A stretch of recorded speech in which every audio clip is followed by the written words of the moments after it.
Most people think crypto is basically the same game it was a few years ago. A bet that spikes when people get greedy and collapses when reality sets in. And if you're nearing retirement with real savings, money that you actually need to fund the next 20 or 30 years, that belief feels almost protective. Because if crypto is just speculation, then it's pretty easy to ignore.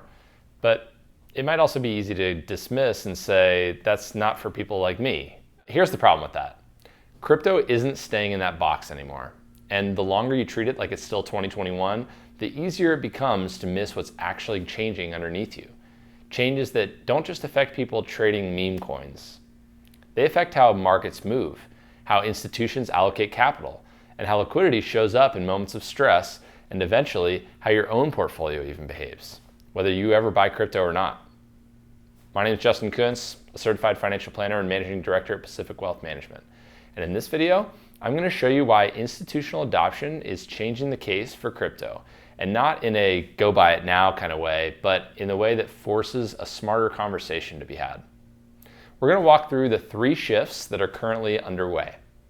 First, why the biggest change isn't the price of crypto, it's who is now involved and how that changes the rules of the game, basically in ways most people don't even notice until it's too late.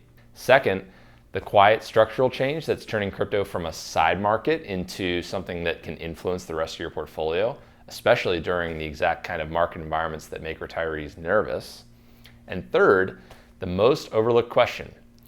If crypto is becoming more institutional and more integrated, does that automatically make it safer? Or does it create a different kind of risk that people near retirement are uniquely exposed to? Because if you've spent decades building wealth, the goal isn't to chase what's most exciting. It's to understand what's changing so your decisions are based on reality, not outdated headlines. Let's start with the moment this usually becomes real. You're scrolling and you see a headline about Bitcoin hitting another milestone or falling hard again, and you feel that familiar reaction that is, this is either a casino or I'm missing something. Then you hear a friend mention they bought just a little bit a couple of years ago, or you hear an adult child say, it's the future, you're gonna miss it. Or your coworker that retired last year tells you, I don't get it, but institutions are buying it. And that's where the tension starts, because you're not trying to become a crypto expert, you're trying to protect what you built. You don't have the luxury of being wrong in a way that takes 10 years to recover from. So the question is, what's actually changed? Here's the first major shift. For years, the strongest argument against crypto was pretty simple. There's no real infrastructure around it. It's mostly retail traders, the market is fragmented, custody is pretty confusing, regulation is unclear, and the biggest players in finance either weren't involved or publicly mocked it.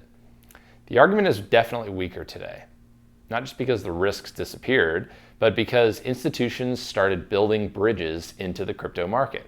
And when institutions show up, they don't just bring money, they also bring plumbing to the system.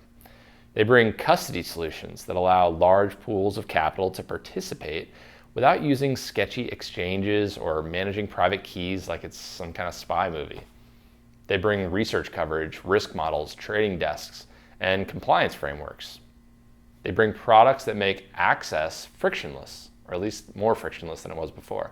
And this matters because in markets, access definitely changes behavior. When something becomes easy to buy, easy to hold, and easier to justify in an investment committee meeting, participation shifts from enthusiasts and speculators to allocators and money managers. And that's why the conversation is changing from, is crypto real, to how does crypto fit?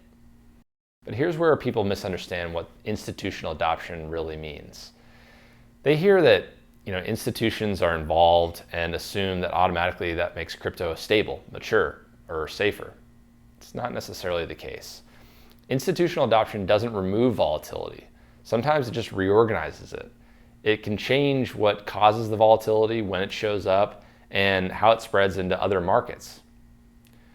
Which brings us to the second shift, one that matters a lot if your priority is retirement income and stability. As crypto becomes more integrated into traditional finance, it starts behaving less like an isolated island and more like a connected coastline. In the early days of crypto, The volatility was mostly internal. It moved on its own narratives, exchange hacks, influencer hype circles, forks, coin launches, social media mania. Now, a growing piece of crypto's movement is tied to the actual broader financial conditions of our world today.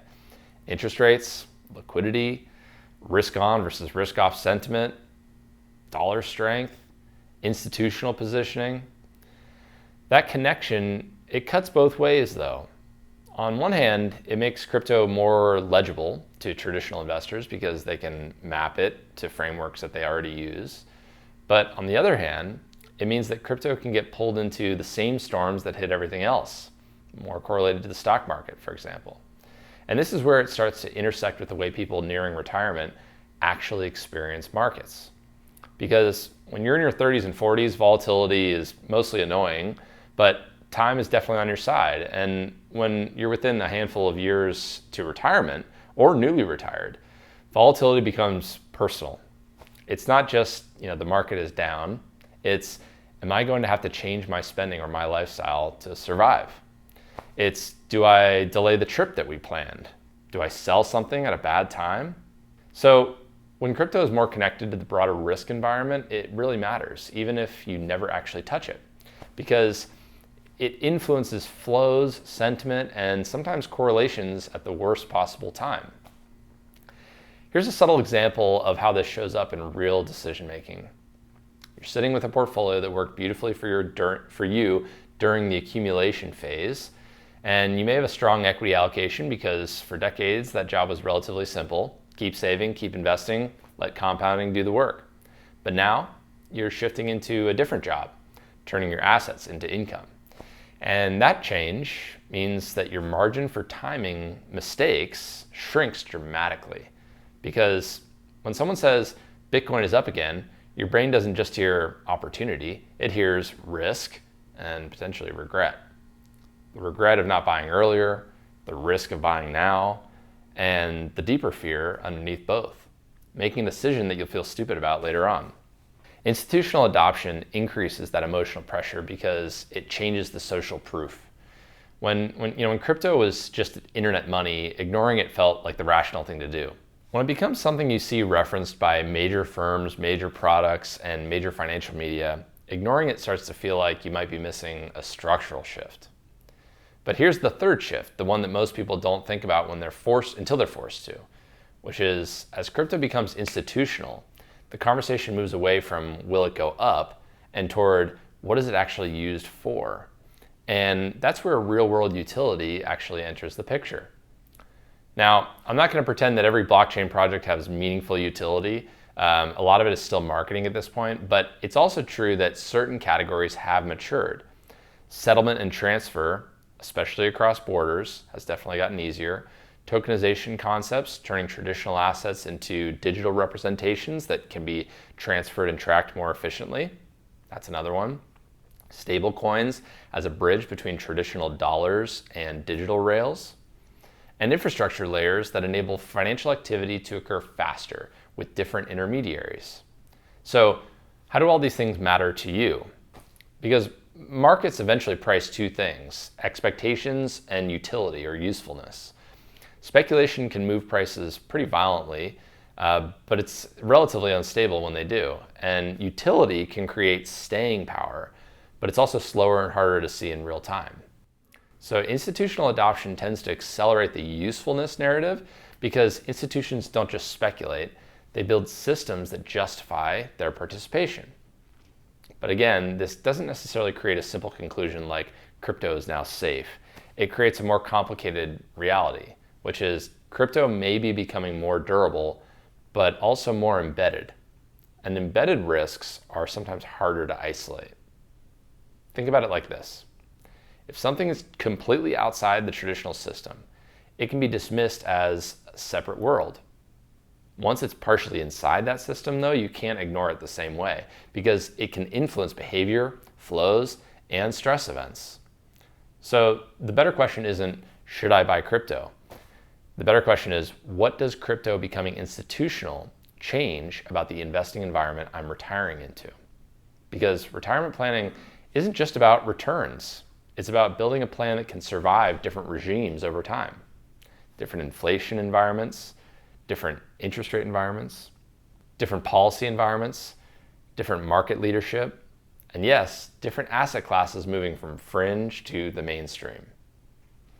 Now let's address a practical issue that might come up here, which is when people hear institutional adoption, they often assume a path forward is to take a position, sometimes a small one, just so they feel like they're not getting left behind. And that can be reasonable for some people, but what's often missing is the decision framework when you enter that investment. Because if you're going to include crypto in a long-term portfolio near retirement, the most important questions aren't which coin or what's the upside, but rather what role is this supposed to play? Is it meant to be a growth satellite for your portfolio, something you can hold on to through deep drawdowns without ever touching? Is it meant to be an inflation hedge? Or is it meant to be a diversification tool, something that's uncorrelated or negatively correlated? Is it meant to be a tactical position?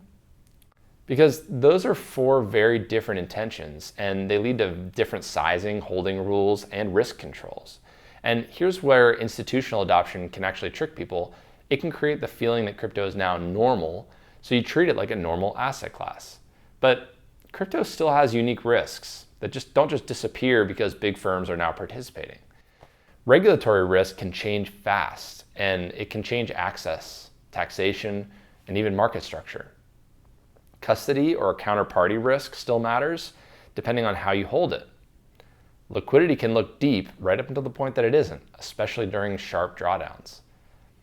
Narrative risk is also real. Crypto can reprice dramatically based on shifts in confidence.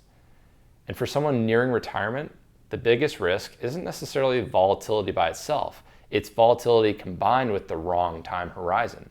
So if you need your portfolio income within the next few years, you can't treat a volatile allocation the same way you treat a long-term growth holding.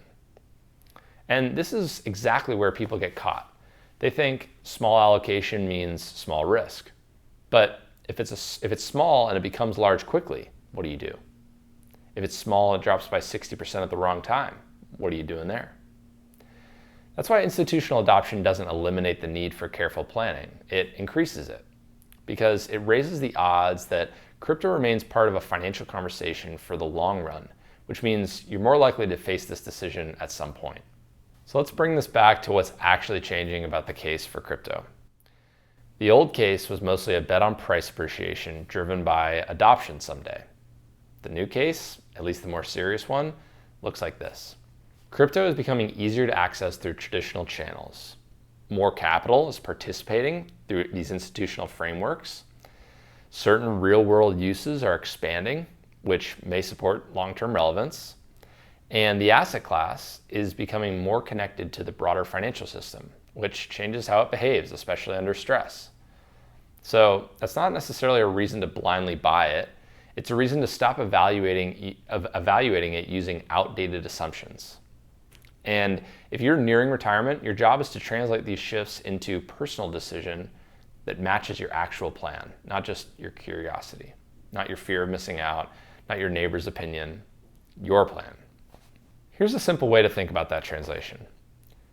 For someone that might have some cushion in their portfolio and their financial plan isn't quite as tight, a small crypto position may make sense. But someone that is on a little bit of a tighter bandwidth, they don't have as much flexibility around their retirement income and the fluctuations their portfolio might experience, it might not even make sense to have a small piece. But in both cases, the key is that the allocation has to be designed to survive the environment that they're actually in, not the environment that we wish we were in. And here's the final point that I think matters most. Institutional adoption changes the case for crypto because it changes the probability that crypto is still a thing 10 years from now. But retirement planning isn't just about what will exist.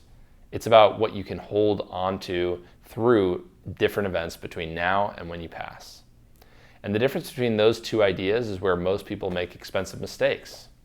If you want help thinking through how crypto and the broader shift towards institutional integration fits into your overall retirement plan, you can book a call using the link in the description.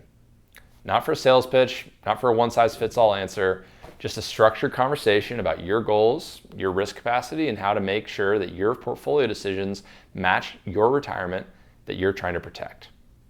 Because when you spend decades building your wealth, the most dangerous moves are the ones that you make without a framework, especially when the financial world is changing underneath you. Thanks for watching.